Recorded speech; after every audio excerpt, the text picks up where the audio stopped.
Hi, this is Chris with Stonecraft Audio. I hope you guys are having a great weekend. Today I'm going to show you how to chop samples in Ableton Live so that you can play them back and record them using a Midi controller that has drum pads or a Midi keyboard. So let's get right into this. First thing you need to do is have an empty audio track, and you can work in either view. I prefer to do it in session view. But what we're going to do is we're going to drag in one of my tracks, and this can work for audio, or excuse me, acapellas or music. It doesn't really matter. So what you need to do though is you need to come in here, you need to load your audio clip, and then you need to go to the audio sample view, and then switch the warp algorithm to complex pro. Hit warp, and then you actually need to come in here and warp your track. So what I suggest to get your sample start point like right on cue is to come in here and find the first transient marker and move it over to the zero crossing point closest to where the sound wave actually starts to, do a lot of movement. Um, so, real quick, you just hold Shift and then click and drag, and this will drag your transient marker to where you need it to be. The zero crossing is actually right there. If I zoom in, you can see there's nothing there, so that is the zero crossing for this. And then I'm going to right click, going to go up, select 1, and set it at 1.1.1 here. Come back down here again and warp from here straight. And then I'm gonna go ahead and drag this loop marker. I gotta zoom out and just line it up right there. Then I'm gonna come over here to the end, and as you can tell, it's slightly off. I know for a fact that the BPM for this track is actually 142, so I need to get this track warped at 142.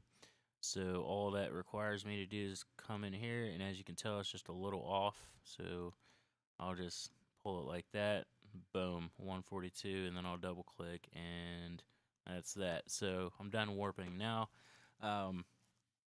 This should be on the metronome. So let's go ahead and see if that's working right.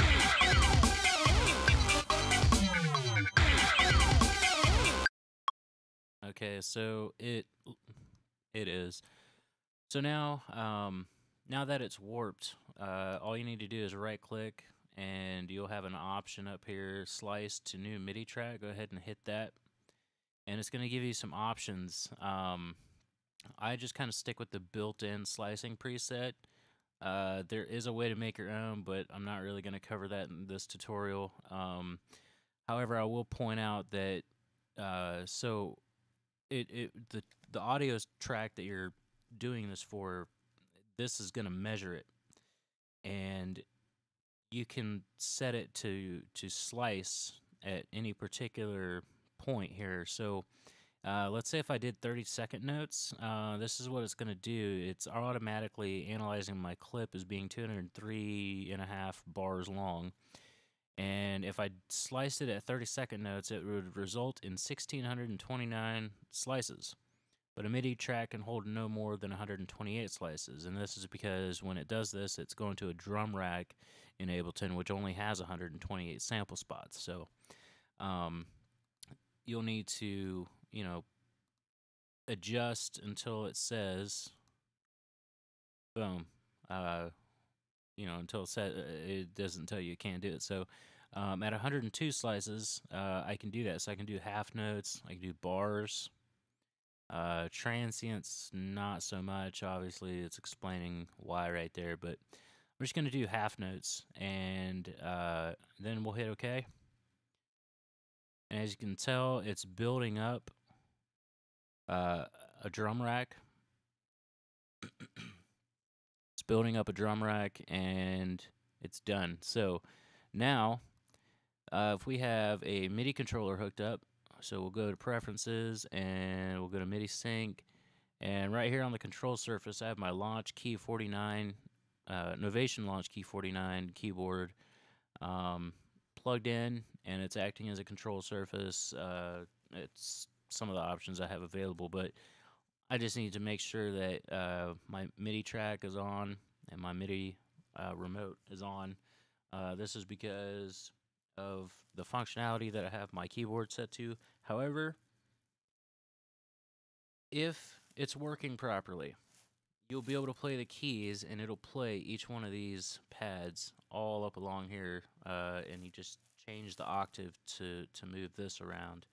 So for demonstration purposes, I'm going to put this monitor to N, and I'm going to leave the MIDI all ins and all channels right there. So here's what it sounds like when it's chopped.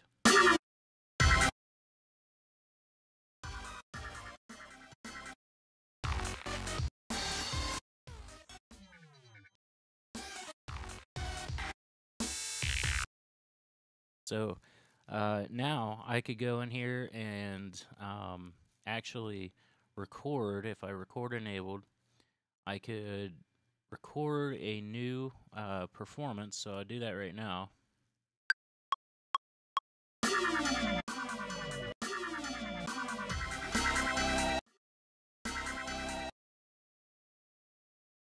Go ahead and stop that, and then we'll click on that.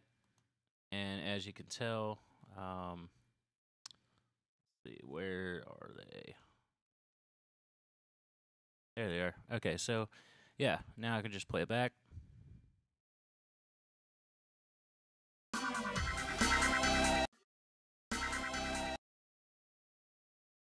So there you go. That's how you record that. And I know it's not the best, but I'm just trying to demonstrate.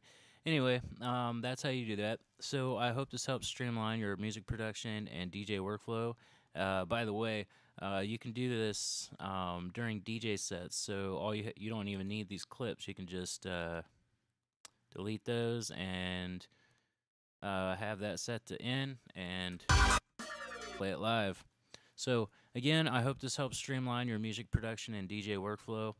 This is Chris with Stonecraft Audio. Hope you guys have a great weekend. Keep making awesome music. Peace.